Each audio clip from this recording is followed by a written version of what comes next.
Hello, good evening.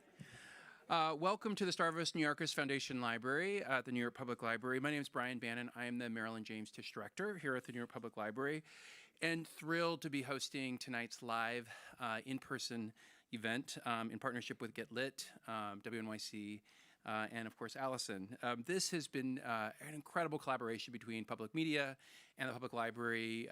We actually had a meeting yesterday, and was it yesterday? Yeah, it was yesterday, or Monday.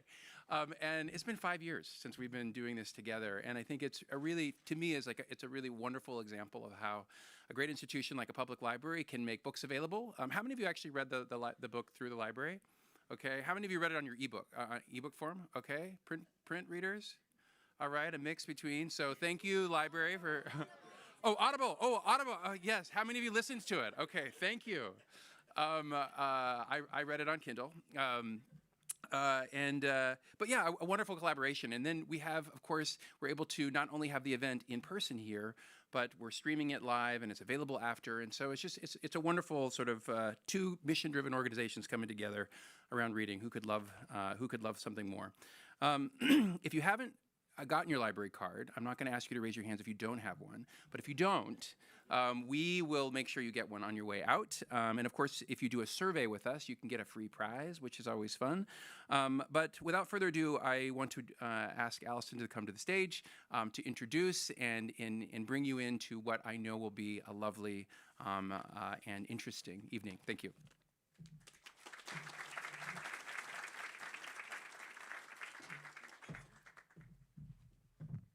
Hey, everybody. For those who in the audience who don't know me, I'm Allison Stewart. I host all of it on WNYC.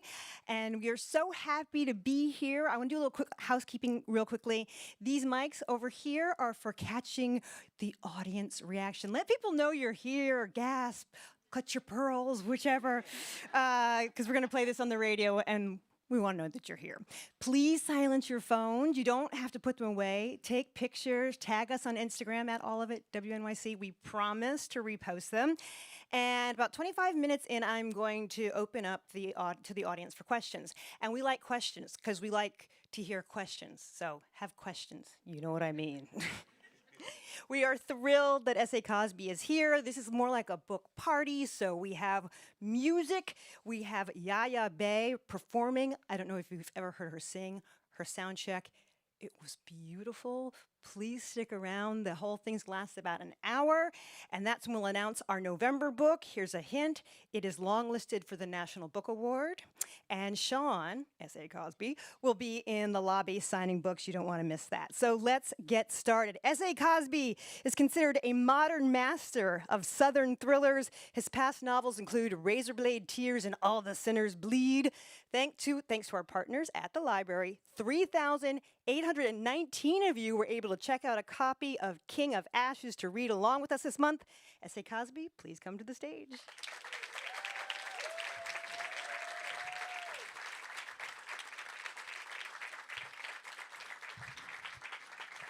Those steps ain't made for country boys.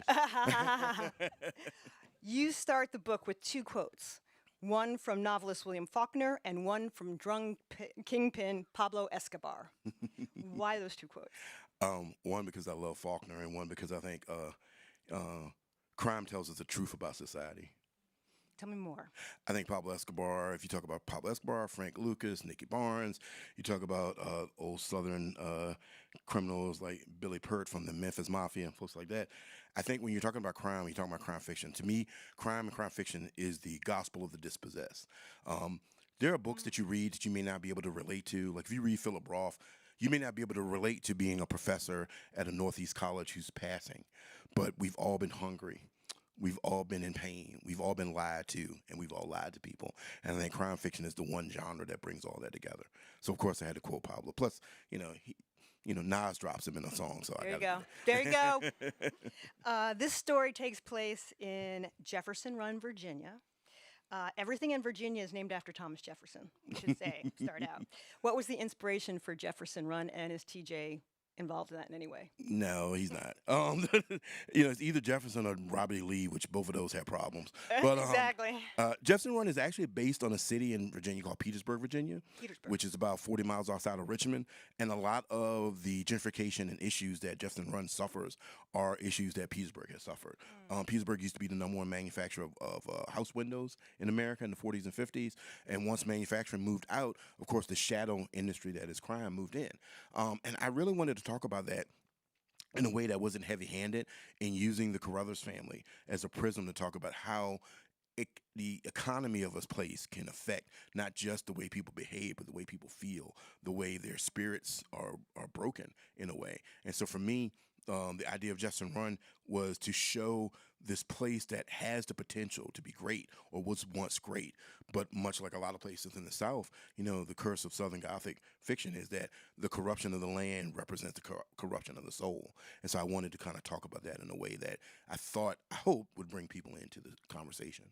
I wanted to ask you how you came up with the names of these three siblings. Roman, the sort of take care of it older brother, Dante, kind of the ne'er-do-well, and Nevia, I know what that is, the sister who tries to make things right in the business world. How did you come up with those three names? I think people that know me would probably say I overthink too much. But I wanted to use the names. In my books, names always mean something. Like in Blacktop Wasteland, the main character's name is Beauregard Montage. And for me, I was reclaiming the name Beauregard. In a lot of places, that is a stereotypical Confederate Southern name, and I wanted to give it to an African-American man and sort of reclaim that ideal. In All the Sinners Bleed, Titus Crown, both his names refer to a king or a leader, and so I wanted to use that to represent him. For the characters in King of Ashes, for me, Roman is sort of like the late stage Roman Empire. He thinks he's this person of chivalry and honor and respect, but really a part of him is falling apart on the inside. He's rotting from the inside out. Nevaeh, which is heaven backwards, is sort of the same in her life. She's caught between heaven and hell. She's sort of in this purgatory that she can't escape, that really her family sort of forced her into. And of course, Dante, for me, represents Dante's Inferno. Dante is the character who's searching for something, trying to find something. In the actual poem, Dante's not a bad person. He's just lost. He's searching for Beatrice. And Dante himself is searching for something to bring him back into the world, to bring him back from the brink, the precipice of the pain that he's experienced. So the names always mean something. Did you always know you wanted three siblings? Yeah, because I didn't want anybody to think it was about me and my brother. It was just two of us. So I had to add three to make sure nobody thought it was us, because I actually like my brother. So. The family owns a crematorium, and funeral businesses used to be the way that black business could grow. It really meant something if you could own a funeral home or a crematorium. What kind of research did you do into that? Well, I used to work at a funeral home. I used to pick up bodies for a funeral home. And so I used to be, I've had a lot of different jobs. I've not been good at any of them except writing. And so I used to work at a hardware store, and I left the hardware store to work at a funeral home. So I would pick up bodies. It was basically called the removal service. And the thing you learn about whether it's a funeral home or a crematory is that industry teaches you a lot about empathy.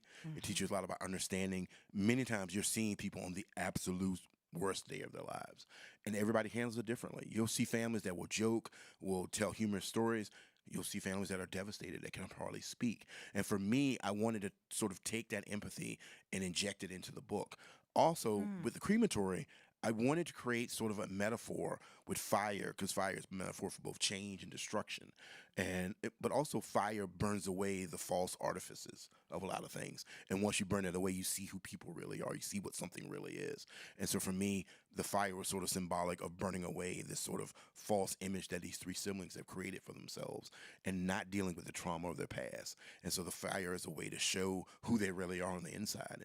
And some of that is beautiful and some of that's ugly, but that's who we are as humans. So.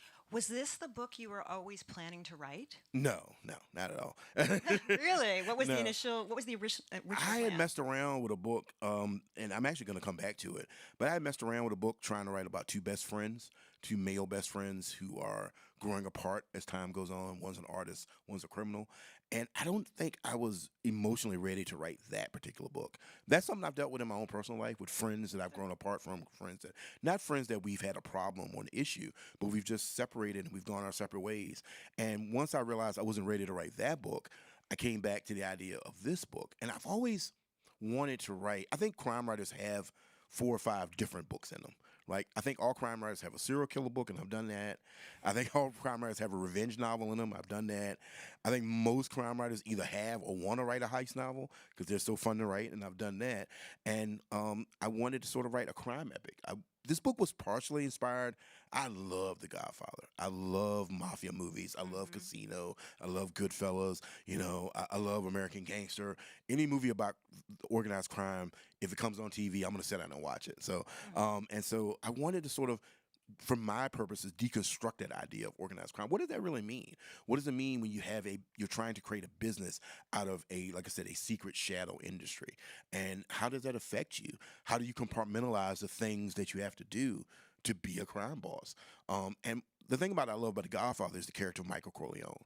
And I'm fascinated with the idea of what do you do when the thing that you're really good at is horrible?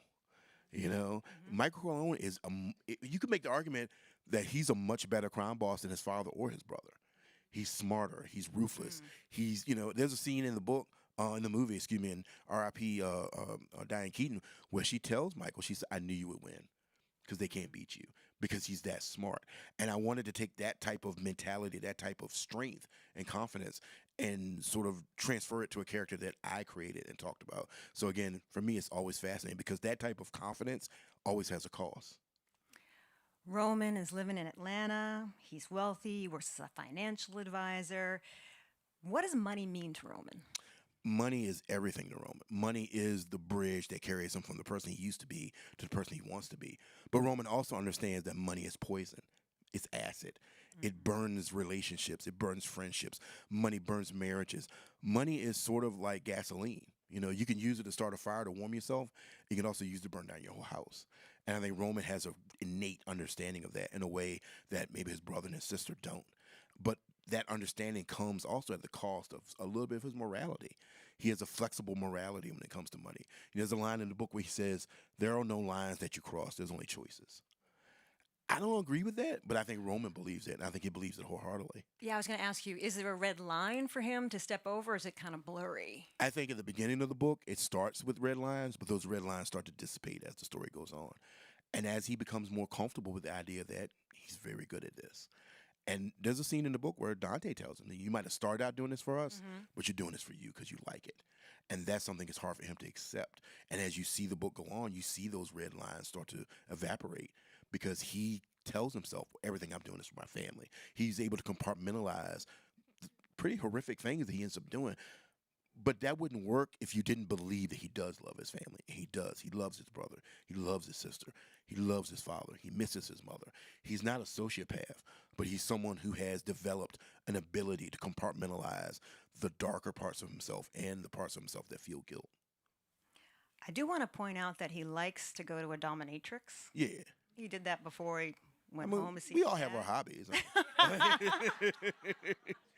Why did you want that to be one of the first things that we knew about him? I wanted to do that because a lot of my characters, the characters I write about, are what we would call traditionally masculine, right? Ike and Buddy Lee from Razorblade Tears are tough guys. Beauregard, Bug from Blacktop Wasteland is probably somebody you shouldn't cross. Even Titus in All the Sinners Bleed, my favorite scene in All the Sinners Bleed is Titus is arresting his brother at a bar. He's got in a fight. And this guy who wants to fight his brother some more, and he's trying to get to him. And Titus tells him, he says, there's nothing over here for you but regret. And the guy doesn't listen, and he regrets it. But those are very physically imposing men. I wanted to show that Roman is a different type of man, that he is someone who is in touch with the kink side of his life. He's in touch with that submissive aspect of the life. He's intelligent, he's smart. He's not really physically imposing, but he's probably the smartest person in every room that he enters. And I sort of wanted to create a character that doesn't have those quote-unquote traditional ideas of masculinity, but that doesn't mean he's not masculine. And so showing that he goes to a dominatrix, showing that he is a numbers guy, showing that he's someone who thinks before he acts, shows that there are multiple types of masculinity, and one's definition is correct, and no one's one definition is wrong. And so I wanted to show that. And also, I kind of wanted to have this conversation about, in a very, very subtle way, about kink in the African American community. I have a friend, and I'm not going to say who it is, but he told me one time, he's like, "Yeah, man, so me and my partner, we went to this party, and we hung out, and we did all this stuff." I said, "Oh, you went to a swing party?" No, we ain't go to a swing party. That's white people stuff. And I'm like, No, I think that was pretty much a swing party. I'm pretty sure. And I wanted to show this idea of exploring and it being comfortable with your sexuality outside of what is usually a very conservative sort of African American sort of auspice. So Roman incorporates all of that. And the thing that I also want to do with Roman was that he does meet someone who's able to embrace that part of himself without making him feel ashamed. And I think that's important too. Because nothing that I write about in the book is meant to make anyone ashamed. It's just meant to sort of give you a different perspective on a different type of humanity and masculinity. Let's talk about Dante. They get in this whole mess because of Dante. Why doesn't Dante realize the potential consequences of his actions when he agrees to buy drugs from this gang? Because poor Dante's never been held accountable for anything. Yeah. You know, he's never had to actually pay consequences for the things that he does. Dante, it's funny. I was just talking to my editor. She here tonight. And I go online and I look at stuff that people say, and it breaks my heart that people hate Dante. They're like, "Oh, he get on my nerves. I couldn't deal with him. I couldn't stand it." And it's like, y'all, Dante's gone through a lot. He is. Dante is like the fool in King Lear, because Dante is the one person in the book that always tells the truth to his family. He always tells who he is. He's not fooling himself about what's going on. He understands the danger. He understands that he messed up. He's very aware of that. Now, he may not be able to rectify it, but he never does what Roman does, which is compartmentalize what they're going through. Dante is the one who says, I know I messed up. They're going to kill us. This is dangerous. At one point in the book, he tells Roman, you may have started out doing this to protect us, but you're doing it now because you like it. And he's the one that speaks truth to power to him. That doesn't mean he's perfect. Doesn't mean he's the best character in the book. But I think if you read the whole book, you understand why Dante is the way he is. And, a part of him is also this idea of masculinity. He wanted to prove himself. He wanted to prove himself to his dad. He wanted to prove himself to his brother that he didn't need them. The sad fact of the matter is, though, he desperately needs them in a way he's not really ready to accept. The gang is called the Black Baron Boys. Is that named after the baseball team? Well, it's a combination of the baseball team and a local gang in Virginia. So, which they seem to be okay with it. So, all right, glad to know. It's interesting when Roman is talking to the gang members, to Torrent and Tranquil. There seems to be this case of street smart versus book smart, right? Street smart versus book smart. Tell me a little bit more about that, about how that's their fight deep down. I think that's a fight that we have in African American community. I think there's this misunderstanding that if you go to college and you become an intellectual and you get a degree, well, you're soft. You're book smart, but you ain't real. But inversely, there's this idea among some people, not everyone, that, well, if you come from the street, then I immediately look down upon you because you don't have the same intellectual capabilities I have. And I think the truth is in the middle. I think a lot of us saw recently this episode of the Joe Budden podcast, where, y'all know what I'm talking about, where Marla Lamont Hill and Flip got into a conversation. And I think, for me, it was interesting that the gentleman Flip, I think he made a mistake. He thought that he could say whatever he wanted to Mark Lamont Hill, and that he wasn't going to be able to respond in kind. One of my favorite scenes, and I don't watch a lot of Tyler Perry movies, but one of my favorite scenes is in a Diary of a Mad Black Woman, where the lawyer says, "Don't let the suit fool you." It's like, and I think there is this sort of connectivity, or this sort of meeting in the middle that we can have about street smarts versus intellectual capabilities, book smart versus common sense, and so on and so forth. I think there is a sort of misunderstanding that we propagate a lot when we don't talk to each other about these issues and these things. But for Roman, what he understands, and I hope it comes across in the book, he learns very quickly that he has to be both. He has to embrace both sides of himself. It's not so much that he's against or he looks down upon Torrent and Tranquil. He looks down upon that part of himself. He wants to excise that part of himself. But if you read the book, there are instances in his past where he's been very street smart. There's a story he tells Chauncey, who is the policeman that's seen his sister, about when they were kids and this guy was beating up his sister and taking her lunch, and how he was able to manipulate the situation to take care of that. That's street smarts. That's survival instinct. That's a part of him that he doesn't want to acknowledge. And so I think when you see the course of the book, he's able to come around to really understanding that part, and even in some ways maybe have sympathy for Torrent and Tranquil. It's interesting. He talks about how when he was in school that other students believed in the art of war, but he believed in another ancient book, the Book of Five Rings.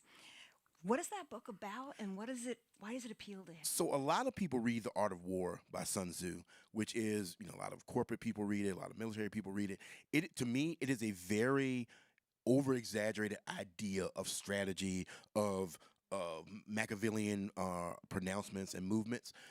The Book of Five Rings is much more philosophical. The Book of Five Rings is much more about the reality of once you put your plan into place, what happens next. And for Roman, he sees himself much more in line with the author of that book because he always wants to think 5, 6, 7, 8 steps ahead. He's accumulating wealth, but he doesn't want to visit an island, as he says early in the book. He wants to own the island. And so for him, that book has a lot more in line with his personality. The irony is he doesn't really think that far ahead. He doesn't think about every consequence of every action that he does, and it has horrible consequences later in the book. But I did want to have that moment where people can sort of make that decision for themselves and see the difference between those two. Really, both of them are incredible books, but I did want to see that idea of pertinent, aggressive strategy versus long-term planning. What is poor Nivea to do? Leave town. Like, just leave town. Get the hell out of town. Get going. Pack our bags. And I worked really hard on Nevaeh to make sure that she wasn't pathetic or pitiful. Also, I wanted to work really hard to make sure that she wasn't someone who came off as angry as the quote-unquote angry black woman, because that's not who she is. Nevaeh is someone who is doing what a lot of African-American women did, what women in my family did, which is stepping up and holding the world together while the men fall apart. And for me, the hardest part to write in that book, there's a scene in the book, and again, it's a spoiler. They get a phone call in the middle of the night, and Roman has to go out in the middle of the night. And she tells him, "You can't leave because I can't lose you too." She loves her brothers, and she cares about them, and it breaks her heart that she knows they're lying to her. She knows they're not telling her everything. There's another scene in the book where they're at the crematory, and she realizes some of the supplies are missing because that's her life. And Roman doesn't understand that she understands that place intrinsically. Every brick, every nail, every screw is a part of her. You're not going to fool her about that, And so for me, at the end of the book, I wanted her to come to a place where she could actually live for herself and not worry about them. And, I think so many of us, whether you want to call it people-pleasing, whether you want to call it trauma, survival techniques, we overextend and create a sense of ourselves that we have to take care of everybody. And you can't. It's like the thing they tell you on a plane. You have to put your oxygen mask on first before you can help anybody else. And Nevaeh's never put her mask on. She's always helped everybody else get theirs on. And I really wanted to sort of cultivate that idea that she's coming around to understanding she has to take care of herself now, regardless of the consequences. The book has a lot of death in it. One's particularly something. Yeah, a lot of them are gruesome. Yeah. That was fun. This group read the book. Yes, they read the book. Yes, most people in the audience read the book. How far did you decide to push things? Did you have to come back ever? Did you just push yourself forward ever when it came to the violence? I never use violence gratuitously in my books. I never write violence for the fun of it. I mean, I joked about it just now, but I never do, because violence has consequences. And I don't think the thing I hate about a book or any novel, but especially a crime novel, when the violence doesn't have consequences. Like the hero gets shot in chapter 2 in the arm, and by chapter 4 he's doing like clap push-ups. It's like, not just the physical consequence, but the emotional violence. Violence itself has consequences for both the people that mete it out and the people that receive it. And I always wanted to make sure that the violence in my books is brutal and cruel and awful, so you realize how bad it is. I don't want you to walk away from like, oh, well, there's a bloodless murder here, like a cozy mystery, which I love cozy mysteries. But in my writing, I don't want you to feel that way. I want you to see the consequences of the violence. I want you to feel it and smell it and taste it. I want you to taste the copper in the air when someone gets shot in the face. I want you to feel those things, because if you don't, then you don't realize how much danger the characters are in. And you also don't realize how psychologically damaged they're going to be at the end of the book.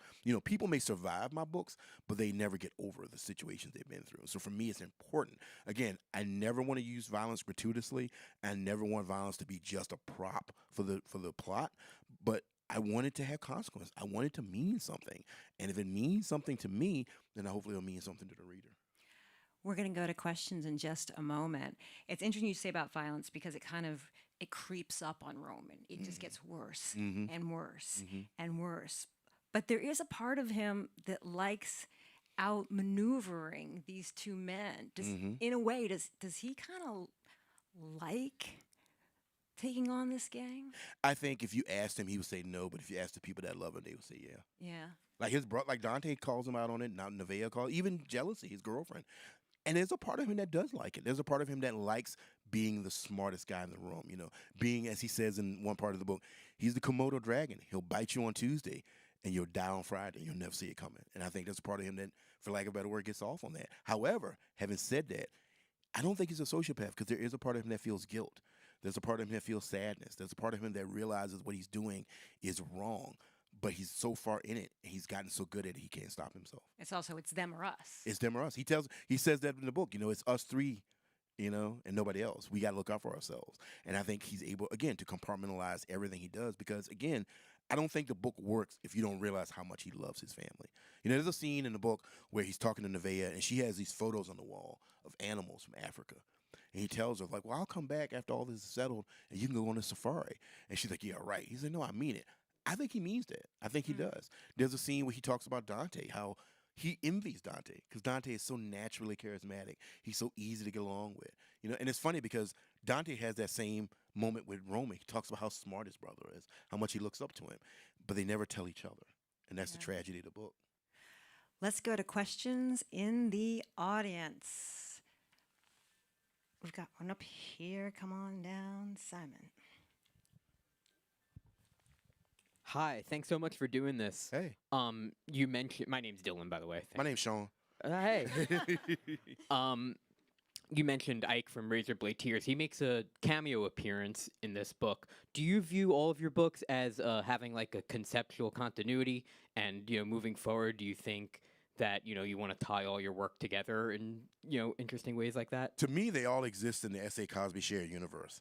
So if you read Darkest Prayer, well, if you read Blacktop Wasteland and then you go back and read Darkest Prayer, people mention a character named Skunk from Darkest Prayer and how bad he is. I like that. I like that people know each other. Bug has a very brief mention in King of Ashes where they're talking about a guy who could drive so good, he'd go backwards through a hairpin. So all of these people, it's in Virginia and North Carolina. To me, it wouldn't make sense if they didn't at least be aware of each other. And so for me, they all exist in that same place. It's funny you asked that because my next book is actually a period piece taking place in the 80s. So I'm going to throw some Easter eggs in there about that too. So I love that. All right. Yeah. Yep. Let's see. Right there. I'm going to stand up. Hi, my name is Anna East. I've read all your books, so I'm like really excited to be here and like listen to you. I'm excited to be here too. Yes. So I just wanted to know, like, was the lack of, I guess, in our community, right? It's very taboo to go to therapy, and I felt like Nevaeh's character was so triggering for me, like this black woman just working, and then Dante just acting a fool and just not actually. But seriously, Y'all like, so hard on Dante, man. He was my least favorite character because I'm like, your older sister's taking on the burden of everything while you're just living this reckless life. And I'm like, they all really needed therapy, and then Roman just left. Yeah. Right? And I'm just, so did that influence you at all when you were writing this book? Just like the lack of, like, the tabooness? Like, why is no one going to therapy or talking to somebody about this? It was intentional. It was intentional that none of them are addressing what's happened to them. And of course, if you haven't read the book, the thing that really defines them is their mother went missing when they were teenagers. And so none of them have dealt with it. And they've all dealt with it in really unhealthy ways. Dante is drinking, doing drugs, partying all the time. This ain't a spoiler. Nevaeh dates unavailable men. I'll put it like that.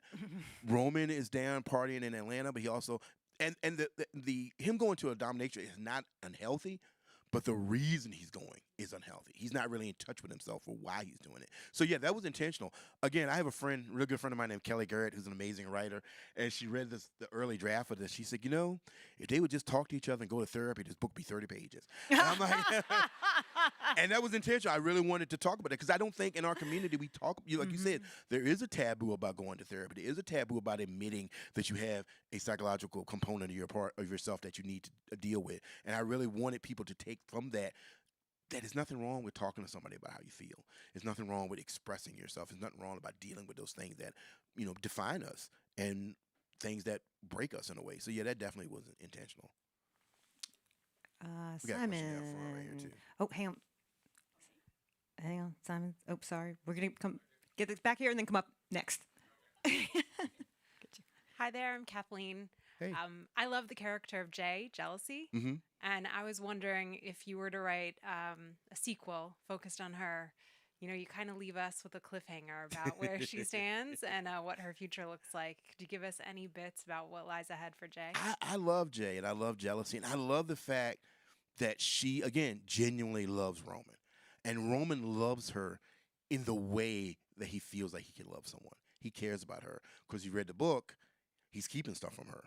And, I think if we were to go back to see them in 2 or 3 years, I don't know how happy they would be, because I think it would eat at him more because he knows what's happened to certain people in her life. And I think it would bother him. And I think she would want to raise this maybe not child that they may be having with him. And I think there would be conflict there. But also I like Jealousy because I think Jealousy is the type of character where she doesn't have any hangups about who she is. I'm not saying she doesn't need therapy, but she's very comfortable with who she is as a person. And she's the one person in the book that sees Roman for who he really is, and sees him for the broken person he is, but also accepts that and embraces that. So I don't know. Maybe we will see them in a couple years and see how they're doing, and maybe we'll see how Roman's doing. Maybe we'll see if Roman and Shade are button heads. So, and we had a question down here. Yeah. Dre's got a mic. Hi, I just Hi. want to say it was a hell of a book. Oh, thank you. Everything from Caesar, I came, I saw, I conquered, and then Mhm. Machiavelli. I mean, it was just, ooh. It took me places I didn't plan to go, but Me it too. was a sweet ride. I wanted to ask you about Dante. Mhm. I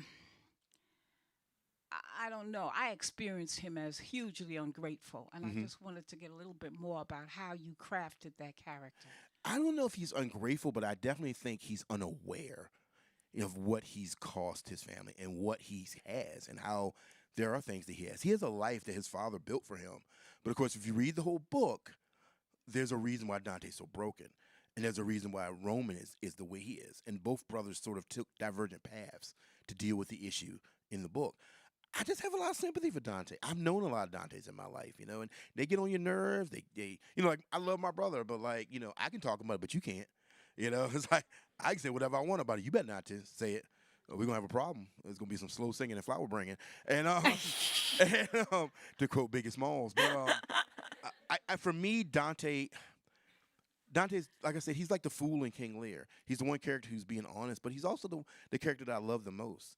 I feel like if there was someone who Oh, just, no. if Oh, there was no. The poor someone- woman says, no. but if it was someone who could reach out to him and understand what he's going through and allow him to stop hiding from the pain and allow him to express, he doesn't feel like he can tell his brother how he feels. That conversation between him and Ike, where Ike is like, tell your family how you feel. Because he says to Ike, I know I'm a F up. I know I'm a mess up. I know my family would be better off if I was dead. Nobody wants to feel that way. And nobody wants the person they love to feel that way. And he just can't bring himself to have that conversation. And if you read Razor Blade Tears, Ike knows what happens when you don't have that conversation. And he tries to encourage him to do it. The book would be very different if he was able to convince Dante to go to Roman and say, hey, this is what I'm feeling. This is how I feel. I'm so sorry I got you in this. I'm so sorry all this happened.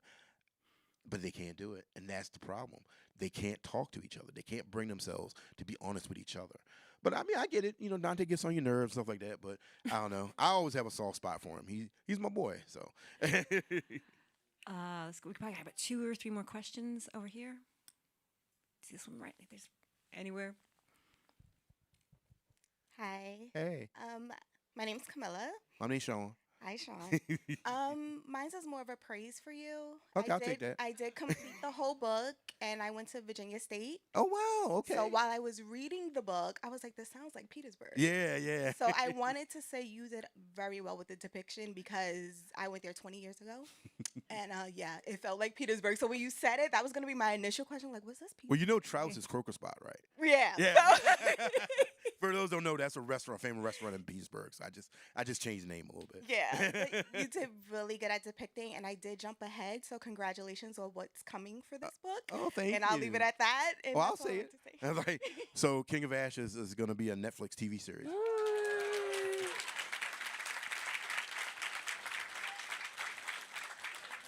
Just like All the Sinners Bleed would start shooting next month. So It's awesome.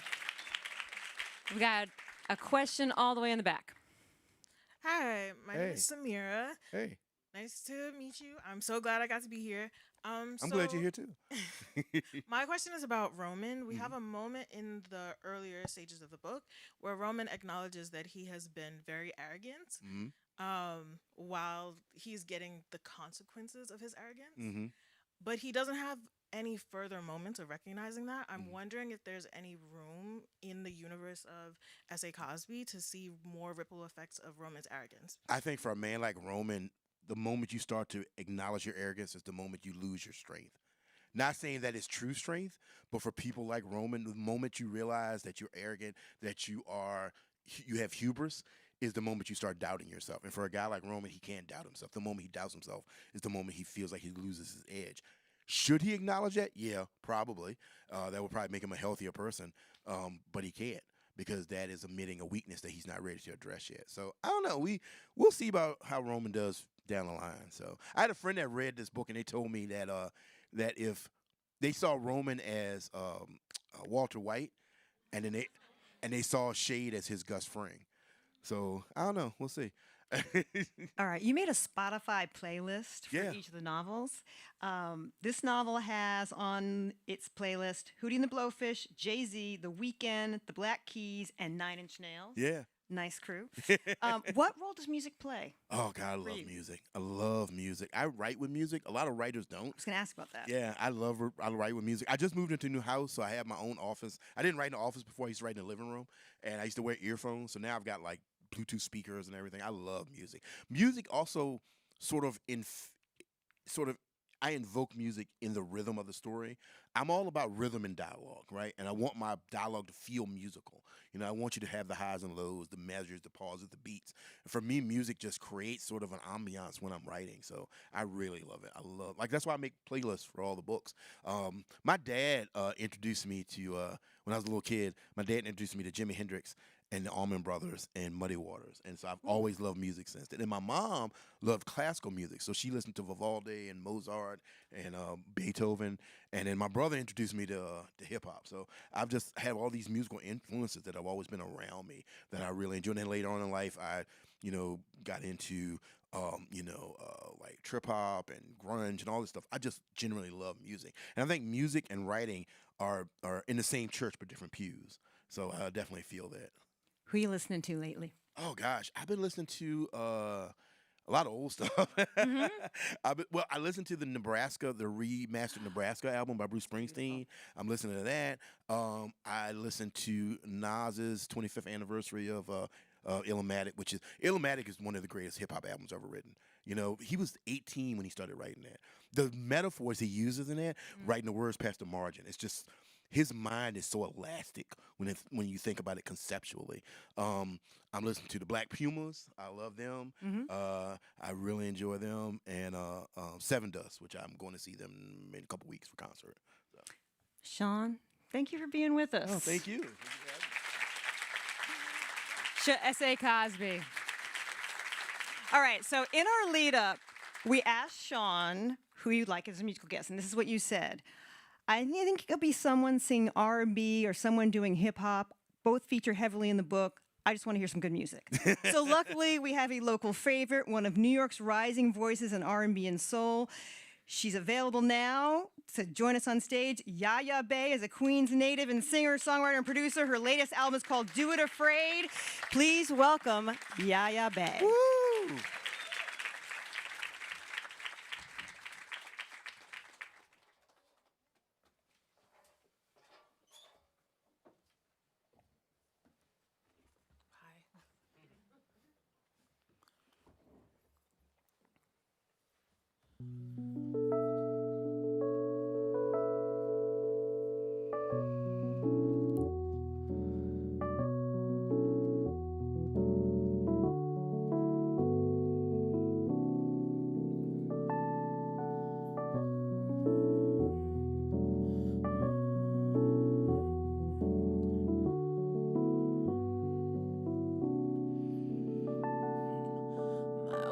Friends don't kick it like my new friends do.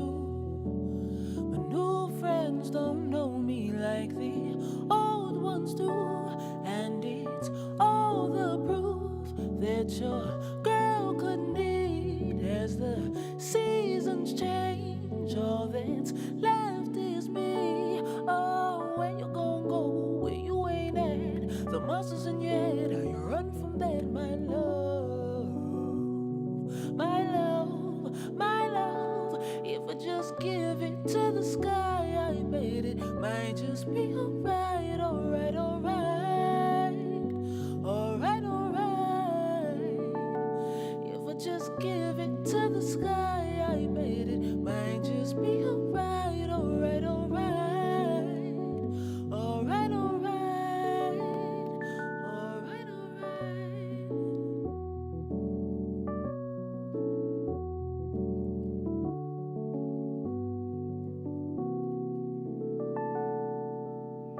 I believe that miracles are true. I believe the smallest flowers bloom. I believe, just give it a little room. I believe in the day the universe makes a way for me. I just gotta wait and see. I just gotta wait and see. I just gotta believe,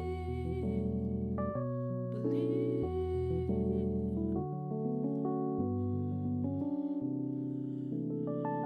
If I just give it to the sky, I made it. Might just be alright, alright, alright. Alright, alright.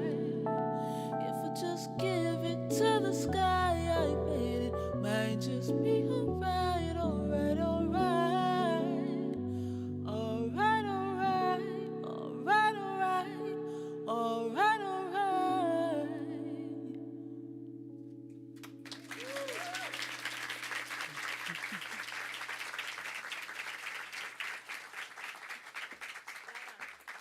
Come over here and ask you a couple questions. That was beautiful, by the way. Thank you. It was so interesting because we know that Sean likes to make playlists, and I was reading all this prep on you, and it said this one article said how much you love playlists. You wrote, "I love making playlists. It is my thing." So, what do you like about making playlists? Well, I'm a recording artist, and there's a practice to making an album, and one of the final parts of making an album is sequencing. Yeah. And a good album has a story. So I got into the practice of making playlists so that I could understand sequencing, and how tracks flow into each other. Because songwriting it lives in two worlds. You have one foot in sort of a literary world, because songwriting is poetry, but you have another foot in music and theory and understanding like measures and BPMs and what key this is in, and does this sound good transitioning into this, and so a playlist is just a good way to practice that, how to practice that thin line between content, like the story of this song flowing into the story of that song, as far as what the actual lyrics are, and then the tones and the measures. Yeah. How it all kind of, how do you bridge that gap? And I just play around with other people's music on a playlist so that when it comes time to sequence my own, I'm in practice and I'm still sharp. It sounds like you like poetry.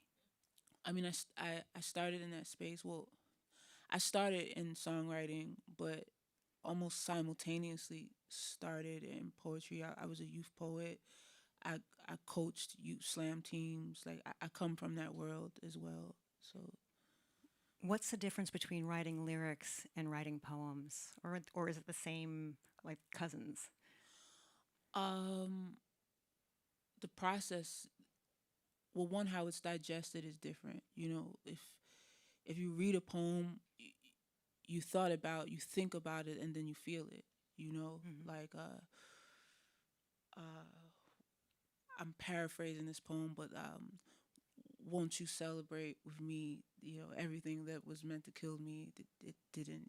I'm fucking that poem up. I'm sorry, but It's all good. but you have to think about that first, and then once you have processed what she said, then you feel it. Music is the opposite. You feel it, and then hopefully, if there's some substance there, then it gives you thought. But Interesting. I mean, when you think about major chords and minor chords, like minor chords are more of a melancholy kind of sound. Major chords are happy. Like the music is informing the emotion first. Where when someone if I want to hurt your feelings, which I don't, but you know, It's okay. It's okay. I would I would say something mean to you, and you've thought about that first, and then it hurt your feelings, and that is what words do, you know. But you know, when I write a song, I feel the melodies first. It's musical 1st, and then it becomes literary. You know, so I mean, and not all songwriters are like that. But ultimately, how music is digested, it is emotion and then thought. And you know, poetry or you know, a novel is thought and then emotion. So that's the difference. So interesting. Thank you for explaining that. You worked as a museum curator, is that right? Yeah. What did you learn from working around art? What did I learn from working around art? A lot of things.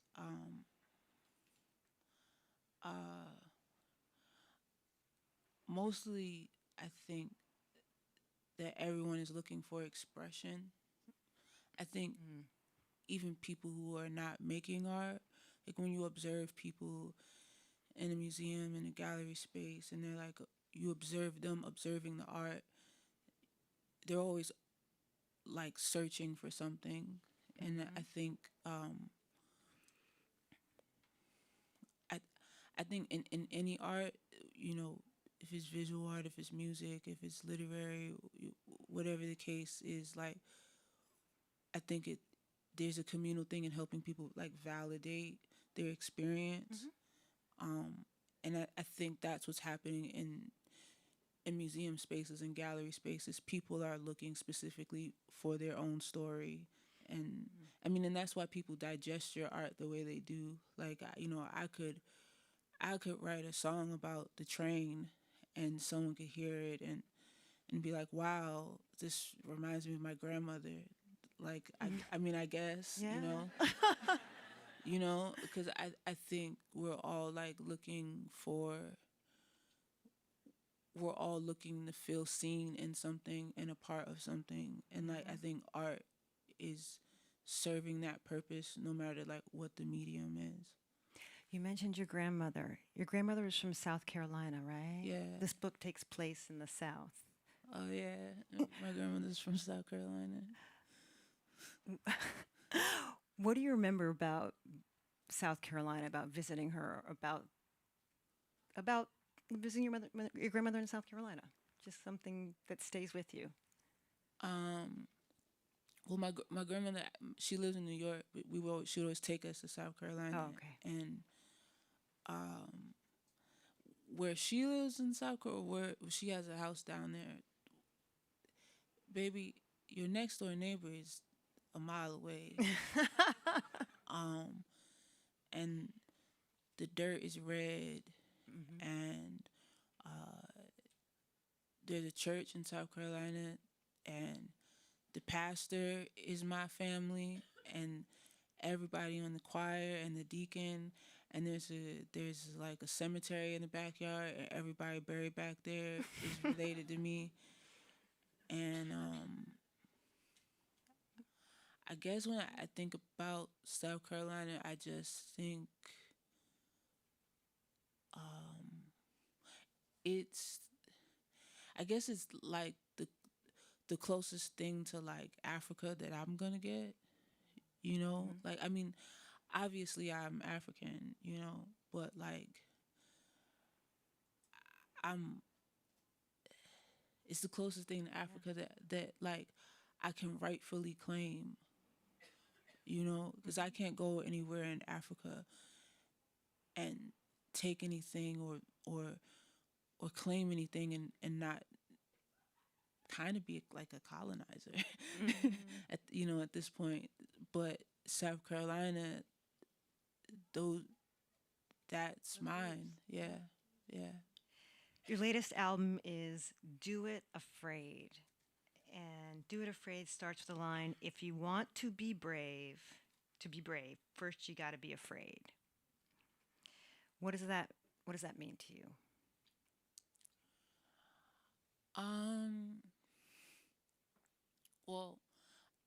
I've been on this journey of reclamation. Um, I was just his name is Chris. He's my keyboard player. But I was talking to him earlier about how I've been thinking about how to be black is to be like in a constant state of grief. But in my music career, a lot of the people that write about me are not black, and they hyper focus on my grief. And so then I've just been I'm going somewhere. It's okay. Take your time. I've been thinking about like when you go to a funeral, they call it like a celebration of life, but it is obviously also a grieving. And I've just been thinking about like how much of ourselves we lose as black people because we constantly have to migrate, and people are constantly taking from us as we migrate. And so in the music tradition, right, like I come from hip hop. My father was a hip hop producer, and like this is New York. There's no like people aren't going to church to learn music on a grand scale like in the South, and music programs are being cut and blah blah blah. So as black people, we make what we can with what we have. And so I've been navigating the music from this space of like I'm starting from hip hop, and there is no formal training, and in a lot of spaces I feel inadequate because I just have what I got, and I've been trying to find my way back to my roots, which is like I'm not necessarily the most religious person, but we lost something in the Great Migration coming here, like musical traditions and things that like now we have to go reclaim. Like, and even in electronic music, because hip hop is electronic music, right? But then there's like dance music, techno, da da da da, right? The indie spaces are all like ran by white people, right? And so like now if you're a black person and you want to make techno, you have to you're coming from a place of reclamation, which in this day and age is asking for permission. And it's degrading, and it does something to your self-esteem. But then I've been examining like the ego, right? And then there is like when we think about the ego, a lot of times we think like arrogance, but insecurity is also the ego. And so I'm still on this journey of like, what if I check my ego, not allow myself to feel insecure in having to face what I have lost as a black person in a musical tradition that is my birthright? And what if I just put my head down and work and reclaim what's mine to explore? Because my ancestors laid down that work for me, regardless if we had to leave the South, regardless how separated we are from Africa, like this is mine. And that takes it's scary. Facing the ego, facing grief, and then also facing grief as an artist who journalists are like hell bent on defining me by my grief. And so there's been so many times where I have been grieving and I have been sad, and I mean, for context, my father died recently. And my father is, he was a part of the Juice Crew, so that was that was a public thing, and I am at this point a public figure, and it was a thing, and it was really hard to navigate that and not be defined by that, and then also trying to find the line where I can admit that I am grieving. That is not the only emotion that is present, which is why I say when you go to a funeral, it's called a celebration of life, and there's people. If you tell a joke at a funeral, I mean, especially if it's a funeral with black folks, we gonna laugh. It's a dead body in the room, but we gonna laugh because to be black is to be a master of joy, even in the midst of grief. And I have been trying to mature. Um, I've been trying to mature into the person I need to be to reclaim that. So that's what I mean when I say do it afraid. Yeah. You aren't inadequate. I'm just going to say that out loud. You aren't. Appreciate that. What's the next song we're going to hear? What are we going to hear from you? I'm gonna do a song called Exodus the North Star, and then I'm doing two, right? That's cool. And then I'm doing When Saturn Returns, and then I'm gonna go home. All right. Okay. Yaya Bey.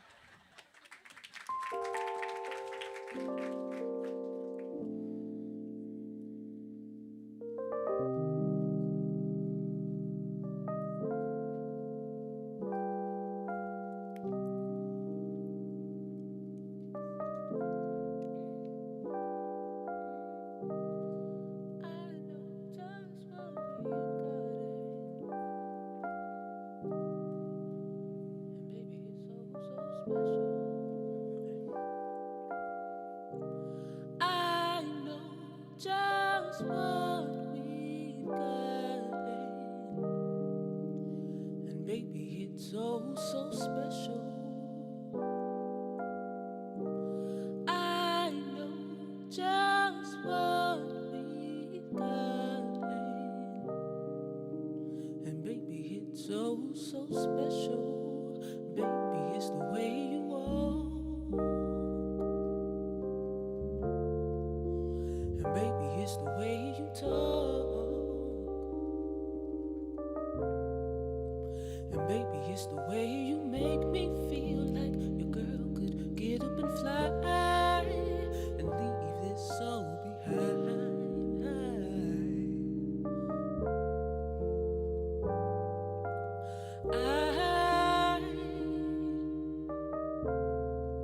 I'm happy just to have you around, baby. See, you're the greatest blessing I found, baby. Maybe you can rock my world tonight. Take your ass to paradise. Now doesn't that sound nice?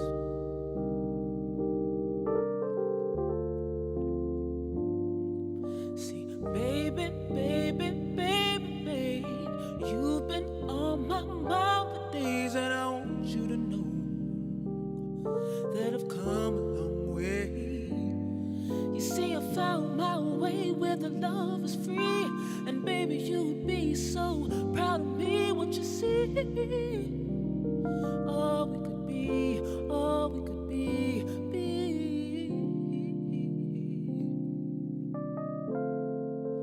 Maybe you can rock my world tonight. Say, maybe you can rock my world tonight. Say, maybe you can rock my world tonight. Take your ass to paradise. Take your ass to paradise.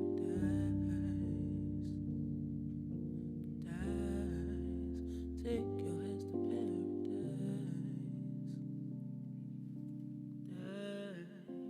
Take your ass to paradise.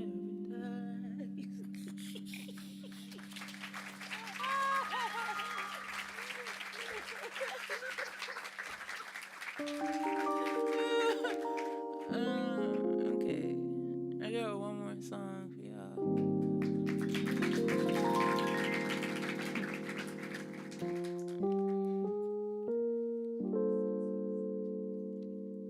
I got a question actually.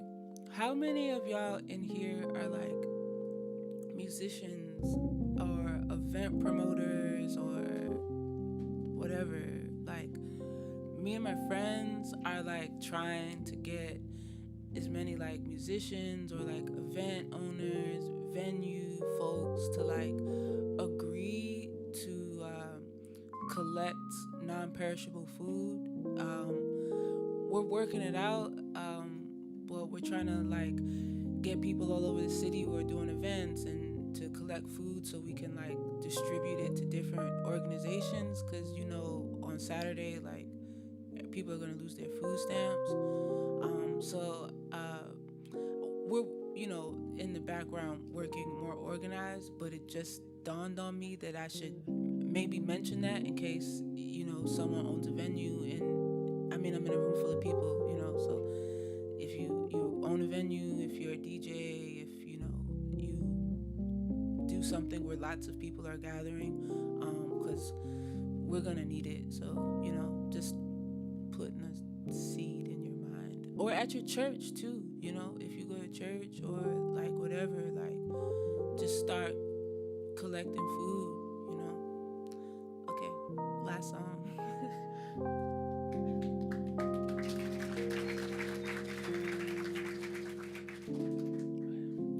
Yes, yes, yes. Oh my God.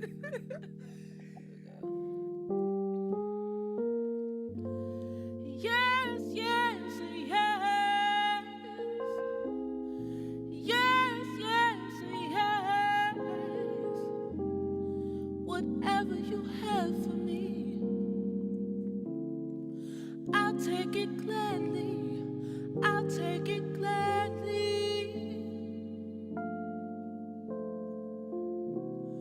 You ain't never play about me.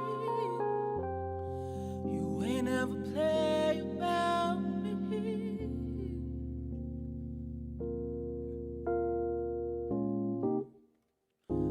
Always by my side, whether I'm wrong or right, and I be wrong sometimes,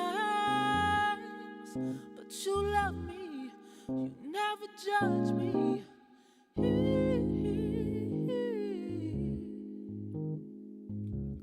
Whatever you have for me, whatever you have for me, I'll take it gladly. I'll take it gladly. You ain't never play about me. You ain't never play about me. Yes, yes, yes. Yes, yes, yes. Whatever you have for me, I'll take it gladly. I'll take it gladly.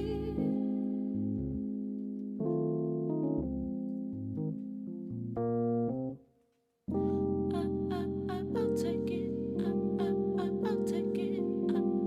I'll take it. I'll take it. I'll take it. I'll take it. I'll take it. I'll take it. I'll take it. I'll take it. Yeah, yeah, yeah.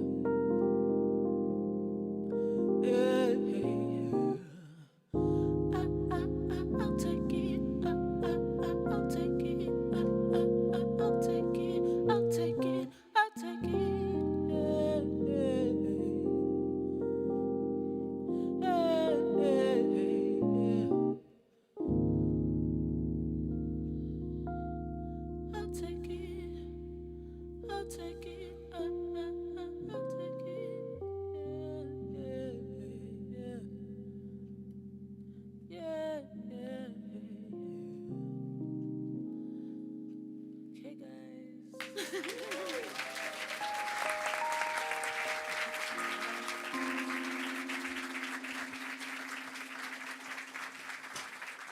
Thank you to Yaya Bey, and thanks to S.A. Cosby. Sean will be signing books out in the lobby, excuse me. Before we announce our next book, I want to thank our partners at the New York Public Library for hosting us here and providing e-copies. I want to thank everybody from Park Boulevard for making it look so nice. We want to thank the WNYC producers, Jordan and Simon. And now to our next book. We are closing out the fall season of Get Lit with Flashlight by Susan Choi. The novel follows a girl named Louisa and her family as she tries to unravel the mysterious disappearance of Louisa's father.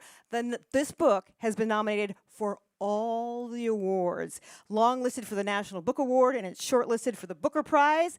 Author Susan Choi will join us back here on Thursday, December 4th. Mark your calendars. It is so glad to see you. Thanks for coming out this evening, and we'll see you in December.